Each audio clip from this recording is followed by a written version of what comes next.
Bonjour à tous, bonjour Amine qui nous met en onde, bonjour Chantal. Bonjour André. Pour ce nouveau numéro de Jeux de scène, l'émission de Radio Soleil consacrée à l'actualité du spectacle vivant en général et du théâtre en particulier. Donc à l'affiche aujourd'hui, je vous parlerai de la conférence des oiseaux que j'ai vue à la Manufacture des œillets. Du lien. Alors le lien, c'est un texte de François Bégodeau avec Pierre Palmade et Catherine Yegel qui se donnent au théâtre Montparnasse. Le sourire en bas de l'échelle, c'est avec surtout Denis Lavant. Ah, bien sûr. Voilà, et j'ai vu ça au théâtre de l'Œuvre. L'art du théâtre suivi de mes propres mains au théâtre du Rond-Point, c'est un texte de Pascal Rambert et c'est une interprétation de Arthur Nosiciel. Alors, les trois brigands, j'ai vu ça à Écouen. C'est un spectacle pour enfants mis en scène par Zoé Blanger. Au Poche Montparnasse, deux frères et les lions. C'est un texte de Édith Tillette de Clermont-Tonnerre avec Lisa Pajon et Édith Tillette de Clermont-Tonnerre. Et puis, je vous parlerai de la reprise des deux jumeaux, c'est au théâtre de la Reine Blanche. André, la conférence des oiseaux au TQI, à la Manufacture des œillets. Oui, alors c'est un spectacle d'après le texte de Jean-Claude Carrière, et donc c'est Guy-Pierre Coulot qui met en scène cette conférence des oiseaux. Donc les oiseaux sont réunis et la huppe va s'adresser à eux pour les convaincre de quitter un petit peu leurs habitudes et d'aller chercher le roi des oiseaux loin, loin, loin. Donc, dans un premier temps, elle va avoir du mal à convaincre chaque oiseau. Le canard veut rester dans son eau. Et donc, la huppe va avoir recours à des petites histoires. Elle ne répond jamais directement, c'est toujours à travers des apologues qu'elle peut convaincre. Et puis dans un deuxième temps, on va assister à ce voyage, cette migration des oiseaux interminable, jusqu'à, je ne vous donne pas la réponse. Et alors c'est très très curieux ce spectacle, parce que j'ai trouvé que le texte était très beau, j'ai bien aimé le texte, j'ai aimé les masques, il y a des masques d'oiseaux absolument magnifiques. Les acteurs, ils vont jouer chacun les oiseaux à leur tour, enfin à leur façon, et donc je trouve qu'il y a une gestuelle qui est remarquable. La scénographie et la mise en scène, je les ai trouvées très belles, et je ne sais pas pourquoi. Quelle réserve? Mais non, mais alors je comprends pas. Je ne me comprends pas. Je ne comprends pas pourquoi j'ai pas plus vibré, j'ai pas plus été interpellé par ce spectacle. Donc, si je le considère objectivement dans chacune de ses composantes, je les trouve belles. Mais je sais pas, c'est peut-être une petite magie, un petit quelque chose qui fait que je suis resté un tout petit peu distant. Donc peut-être que c'est moi qui n'étais pas bien ce jour-là, j'en sais rien. Toujours est-il que voilà, je sais pas comment dire. C'est l'émotion qui n'était pas au rendez-vous, Peut-être c'est parce que c'est quand même très décousu d'une certaine manière. C'est plein de petites choses qui se succèdent et on a peut-être du mal à trouver la tension dramatique. Je ne sais pas. En tout cas, voilà, c'est un spectacle. Moi, je crois que ça vaut la peine que vous fassiez votre propre idée. Donc, allez le voir quand même. Chantal, tu nous parles du lien de Francis Bégodeau avec Palmade et qui c'est d'autre la Comédie Française. Enfin, celle qui a quitté la Comédie Française. Qui en a été la doyenne à un moment donné. Catherine Yegel. Et c'est un texte de François Bégodeau. Alors, il y a quelque chose d'original dans ce texte, c'est que c'est une pièce en temps réel. C'est-à-dire que le temps de la fiction correspond au temps de la représentation. Donc, on va avoir 80 minutes de représentation et c'est un moment dans la vie de deux personnages, une mère et son fils. Alors le fils Stéphane vient déjeuner avec sa mère. Pourquoi ? Eh bien parce qu'il est écrivain, qui fait une signature de son bouquin dans une librairie, donc c'est l'occasion de rencontrer sa mère. Alors il va se passer des choses, parce que en fait il y a une vraie écriture dramatique et on va assister à une crise du fils. Alors la mère commence, Christiane, qui est une ex-employée des PTT, commence à lui parler de choses et d'autres, de petites choses de la vie quotidienne, notamment du rayon fromage qui est fermé à Carrefour Market. Et c'est pour cette raison qu'elle n'a pas pu lui acheter le fromage qu'il aimait. Et le fils va considérer qu'elle est en train de monologuer. Et il va l'interpeller et il va lui demander: mais combien de paroles m'as-tu adressées directement ? Tu ne cherches pas à savoir ce que je fais, à parler de mon bouquin, tu ne t'intéresses pas à ma vie personnelle. Et c'est intéressant. Pourquoi ? Parce que ça bascule, parce qu'il y a cette crise. Et c'est drôle, parce qu'il y a la différence entre ces deux personnages. Elle est simple. Et elle se dit qu'il suffit qu'ils soient ensemble. Il y a un lien. Il y a la question du ventre entre eux. Donc il n'y a pas besoin de s'expliquer. Tandis que Pierre Palmade, il est dans le raisonnement, dans les explications. Il prend plein de comparaisons et de métaphores que la mère utilise au pied de la lettre. Alors, il fallait pour un texte quand même qui est bien écrit, dans des nuances, dans des subtilités, dans des chicaneries, il fallait véritablement des acteurs de haute qualité. C'est le cas avec Pierre Palmade. Pierre Palmade, là au début, il ne dit rien, mais il a la causticité et on voit bien qu'il masque quelque chose, qui masque une blessure, un besoin d'affection. Catherine Yegel, c'était celle qui a beaucoup parlé, puis ensuite elle va se taire, elle est comme affaissée, intériorisée. Pourquoi ? Parce que elle subit justement ce déterminisme filial. Alors j'avoue que la metteuse en scène, Panchika Vélez, a fait attention qu'il y ait aussi le langage du corps qui s'ajoute à celui des mots. Donc moi j'ai passé une très bonne soirée parce que le texte est percutant, parce que l'interprétation, et puis c'est une pièce qui joue sur les paradoxes, parce que c'est l'art du dialogue et on parle de l'incommunicabilité, et nous, spectateurs, on voit bien tout de même qu'il y a un peu de tendresse entre ces deux-là.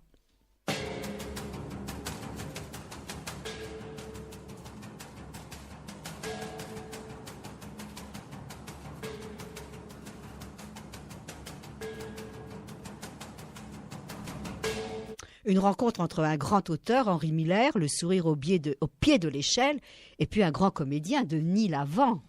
Ouais, ça c'est quelque chose que ce spectacle. Je suis encore dedans. C'est-à-dire que voilà, il y a des spectacles d'une telle intensité et d'une telle valeur qu'on a du mal à s'en défaire. On les habite encore quand on n'y est plus, et ça fait plusieurs jours que je l'ai vu. Alors c'est donc Denis Lavant. C'est donc effectivement Henri Miller, et puis une mise en scène de Bénédicte Nécaille. Que dire ? Comment dire ça ? D'abord, on a un acteur absolument époustouflant. On connaît, on sait qu'il y a Denis Lavant. Mais on l'a vu, parfois, certains l'ont vu au cinéma, dans les films de Carax, mais on a pu le voir au théâtre de nombreuses fois. Il est toujours excellent. Mais là, on dit que c'est fait pour lui. C'est-à-dire que vraiment, on a l'impression que Miller a écrit pour lui. Oui, mais si je peux me permettre, André, à chaque fois que je vois un spectacle avec Denis Lavant, j'ai envie de dire cela aussi. Bon, alors en tout cas, pire que tout, il joue ici le rôle d'un clown. D'un clown qui abandonne le spectacle parce qu'il ne supporte plus. Il est connu universellement, donc il faut une pointure pour jouer ça, hein, pour qu'il soit crédible, et qui va ensuite essayer de vivre sa vie en dehors du spectacle. Et donc c'est une réflexion sur le spectacle. Et moi je trouve formidable la façon dont Bénédicte Nécaille a dirigé et a mis en scène Denis Lavant. Je sais bien qu'il faut, avec des pointures comme ça, il faut des metteurs en scène. C'est pas, voilà. Et là, j'ai trouvé qu'elle le met en valeur d'une façon extraordinaire, parce que tout ce qu'il sait faire, toute cette espèce d'acrobatie qu'il a du corps, c'est d'une présence. Et puis le visage, et puis alors la scénographie qui est très belle avec des coffres, et puis il est là à jouer tous les instruments parce qu'il a tous les talents. Hein. Il est exceptionnel, il est émouvant, il est dans la mécanique. C'est à Chaplin, c'est de ce niveau-là. Hein, vraiment, c'est incroyable ce qu'il fait. Et alors l'ensemble est d'une poésie. C'est ça, c'est le théâtre poésie. On est complètement subjugué dès le départ par sa présence, par sa manière d'être, par sa façon de s'adresser à nous. On peut pas ne pas être complètement accroché à lui. Il y a des acteurs comme ça, ils tiennent une place prépondérante. On ne peut pas ne pas les regarder, ne pas faire attention à eux. C'est incroyable. Donc voilà. Alors, ça se joue au Théâtre de l'Œuvre jusqu'au 17 février. Mais, oh, grâce, oh, merveille, ça va être repris à partir de mars au Théâtre du Lucernaire. Session de rattrapage pour moi. Donc, section de rattrapage pour tout le monde. Enfin, si vous voulez aller jusqu'au 17, ça c'est pas encore le 17, mais enfin, il reste pas beaucoup de jours pour le Théâtre de l'Œuvre. Mais allez-y, foncez, courez, hein, dépêchez-vous. Mais sinon, vous allez pouvoir vous rattraper au Lucernaire pour voir... Pour moi, un des plus beaux spectacles qui m'a été donné de voir. Donc, franchement, voilà, vous savez que je suis pas toujours très, très généreux, hein, mais là, c'est vraiment quelque chose d'exceptionnel. Ça s'appelle Le sourire au pied de l'échelle de Miller, Henri Miller, et avec Denis Lavant, mise en scène, très très bonne mise en scène de Bénédicte Necaille. Voilà, Chantal, au Théâtre du Rond-Point, l'art du théâtre, suivi de Mes propres mains. Mais auparavant, je vais me permettre de parler d'un petit festival qui a lieu, enfin c'est pas un petit festival, c'est un festival intéressant qui a lieu au Théâtre du Rond-Point, le festival citoyen sur les périphéries urbaines. Et j'ai donc vu vendredi 8 février La Rumeur, 10 ans de procès. Il y avait donc 2 conférenciers, Amé et Ekwe, qui sont des rappeurs et qui, en 1995, avaient constitué avec d'autres un groupe de rap où il s'agissait de retrouver les origines contestataires, et ils ont subi 10 ans de procès. Il y a eu de plus, ils avaient créé un petit magazine, et ce magazine avait été... Skyrock avait exigé que soit retiré ce magazine. Donc une expérience intéressante. Je suis contente d'avoir découvert Ekwe et Amé, que nos auditeurs peut-être connaissent. Et maintenant, eh bien, La Rumeur crée des films, et leurs derniers films, ce sont les derniers Parisiens. Il va d'ailleurs être programmé au Festival international de Tokyo. Alors ça, je l'ai vu dans la petite salle Topor à 18h30, et puis ensuite, je suis allée à 20h30 voir l'art du théâtre suivi de Mes propres mains. Ce sont 2 monologues. Je devrais dire quand même que le premier, c'est plutôt un dialogue, parce que Arthur Nosiciel, qui est l'acteur sur le texte de Pascal Rambert, va parler des acteurs, mais il est accompagné bien d'un autre protagoniste que j'ai beaucoup regardé, un grand chien Terre-Neuve aux longs poils noirs, et ils vont dialoguer tous les deux.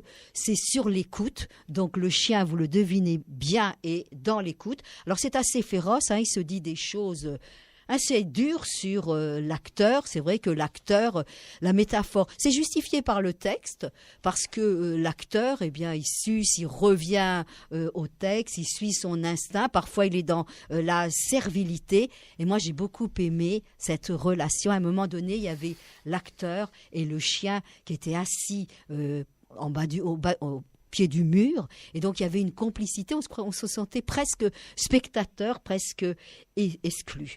Deuxième monologue, c'est De mes propres mains, c'est le même acteur, c'est très sombre parce que c'est une question de mort, une question de suicide, et ce qui est intéressant, c'est le contraste avec le précédent monologue, parce que là on a une parole qui se débite à grande vitesse. Alors pour moi, ce fut une belle soirée au Théâtre du Rond-Point, parce que j'ai eu un prologue qui m'a permis de découvrir un groupe, et puis ensuite j'ai eu, j'ai envie de dire, 2 inédits de théâtre, de petites curiosités qui parlent du théâtre au Rond-Point actuellement, donc l'art du théâtre suivi de mes propres mains.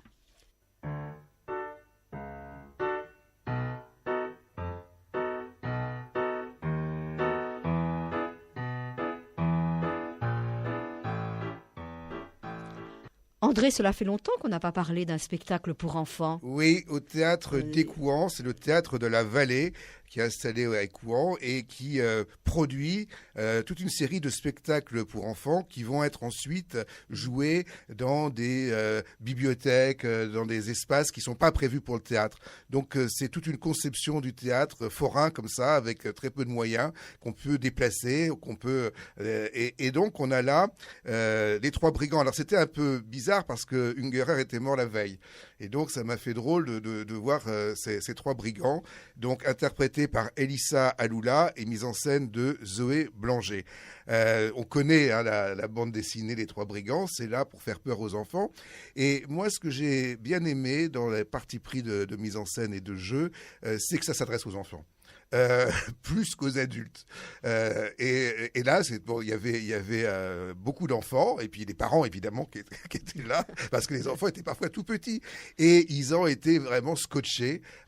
Ils avaient peur, mais pas trop, quand il fallait avoir peur. Et puis, donc, c'est un peu un genre comédie musicale, parce qu'il y a des passages qui sont chantés. L'actrice Elissa Aloula joue aussi du violoncelle par moment. Et donc, on a ce spectacle qui est, ma foi, très poétique, avec aussi des mannequins, puisque Trois Brigands, elle est toute seule, donc elle va jouer aussi avec des marionnettes mannequins habillés en brigands exactement comme il faut. Et ça marche très bien. Donc, voilà, c'est un joli spectacle. Et surtout, moi, je trouve vraiment pensé pour les enfants. Et c'est ça qui manque parfois dans les spectacles pour enfants. Donc voilà, donc j'espère que vous aurez peut-être l'occasion de voir avec vos enfants, dès 3 ans, ce spectacle qui s'appelle Les Trois Brigands. Chantal, on termine, on n'aura pas le temps de tout faire. On termine avec les deux frères et les lions. Je parlerai des deux jumeaux plus tard. Alors c'est un conte, Deux frères et lions. C'est l'histoire en fait de frères jumeaux qui sont devenus milliardaires. Ils existent, ils ont existé. Et là les acteurs, ils nous accueillent dans le hall du Poche Montparnasse avec une sorte d'hymne. Et puis on va nous offrir un petit thé, une petite dégustation, comme si on entrait dans leur château de Brégoux, qui dépend, alors c'est une île anglo-normande qui dépend de l'île de Sercq. Alors on va suivre le destin particulier de ces deux jumeaux qui étaient des immigrés écossais, qui sont installés dans le quartier de Hockney, qui étaient des petits vendeurs de Daily Telegraph, et ils avaient eu l'idée, quand ils étaient adolescents, de créer peut-être un abonnement. Et ça va être un moment fondateur dans leur parcours, parce que bien sûr, ils vont se présenter au Daily Telegraph, mais ils ne vont pas être reçus. Et donc, ces deux jumeaux vont devenir des milliardaires, ils vont devenir de grandes fortunes. Alors, c'est une œuvre de fiction, mais c'est extrêmement intéressant parce que c'est une commande de la directrice du théâtre de Cherbourg qui a voulu que l'on parle du droit normand.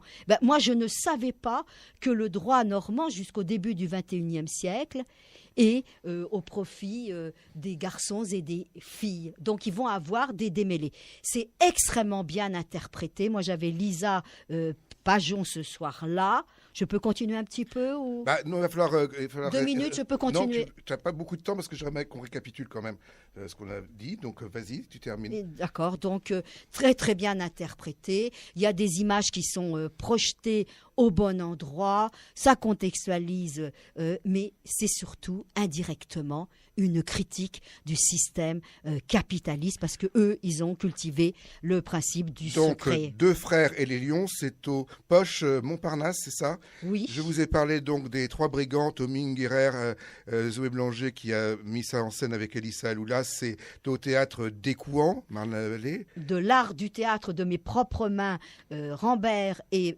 Arthur Nosiciel. Le sourire au bas de l'échelle, à ne pas manquer, au théâtre de l'Œuvre, mais bientôt repris au théâtre Lucernaire. Donc c'est Denis Lavant et Miller, Le sourire au bas de l'échelle. Le lien avec Pierre Palmade, Catherine Yegel, de François Bégodeau au Montparnasse. Et puis la conférence des oiseaux à la manufacture des œillets, un texte de Jean-Claude Carrière, mise en scène de Guy-Pierre Coulot. Voilà, et on se retrouve la semaine prochaine pour de nouvelles aventures théâtrales et donc dramatiques. Au revoir.